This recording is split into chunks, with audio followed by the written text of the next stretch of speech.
Marami po kami magre-retire from isang national high school dyan po sa, I guess, Region 3 ito. Nagtatalo po kami na sabi nila wala na raw 5 years lump sum. May co-teacher po kami sa English noong nag-retire siya, 18 months lang kinuha niya. Ito po yung pension agad. No, kasi kapag pension agad, may makukuha ka na 18 times ng pension mo tapos pe-pension ka na following month. Ilang months pa lang siya nagpe-pension, namatay na. Kaya naiisip namin na 5 years lump sum na lang if ever na mag-retire kami. Marami pong salamat. So, isa po ito sa mga bagay, example, na dapat po nating talagang isiping mabuti kung anong option yung pipiliin kapag nag-retire. Yung pension agad ba or yung lump sum? Yung lump sum kasi 5 years na pension mo makukuha mo, no? Makukuha mo siya in advance. So kapag nag-retire ka ngayon, pag-process ng retirement benefits mo, equivalent to 5 years na pension matatanggap mo. Malaking halaga 'yon. Tapos pe-pension ka 5 years after. At least by that time, nasa kamay mo na yung good for 5 taon na pensyon. Nasa sayo na kung paano mo siya didiskartihan para hindi ito maubos o kaya ay lalago yung perang yan kasi yung pension mo 5 years after pa. Isang option yun pong pension agad. Makakatanggap ka ng 18 times na pension pero tatanggap ka na ng pension mo the following month. So, noong nag-retire ka 18 times, 18 months, good for 1.5 year na pension yung nakukuha mo. Tapos tatanggap ka ng pension every month. Katulad po ng example ng ating sender, after few months lang daw mula ng pagtanggap ng pension ng kasama nila ay namatay na.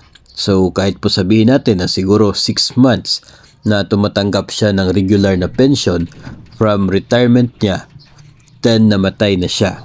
So that would total to 24 months ng kaniyang nakuha na pension.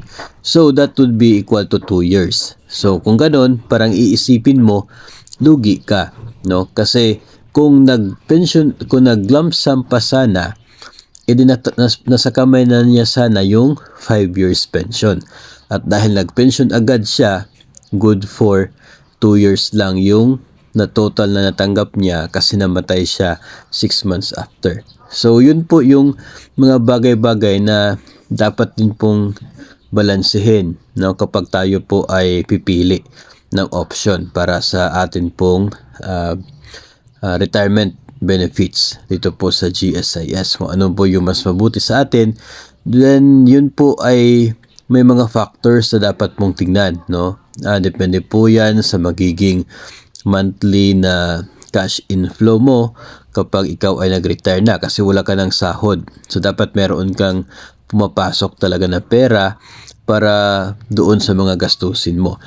Pwede ka namang walang papasok to pera dahil meron kang malaking pera na hawak kapag naglamsam ka. Pero just make sure na aabot pa yan ng 5 years kasi 5 years pa bago ka tatanggap ng inyong regular na pension. So, pwede mo siyang ma-invest para tutubo at para hindi siya mauubos, no? Then, isa sa mga factor yung health ng isa pong pensioner na magre-retire na, yung pensioner na yon.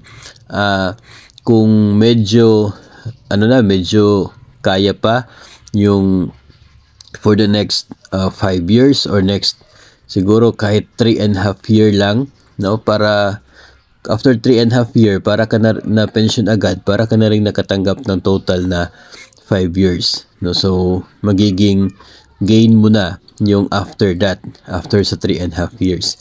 So, iba't ibang factors na dapat tingnan, depende po yun sa status ng bawat isa. Yun po yun dapat nating iisiping mabuti bago tayo mamili sa dalawang options na binigay ng GSIS kapag tayo po ay nag-retire na.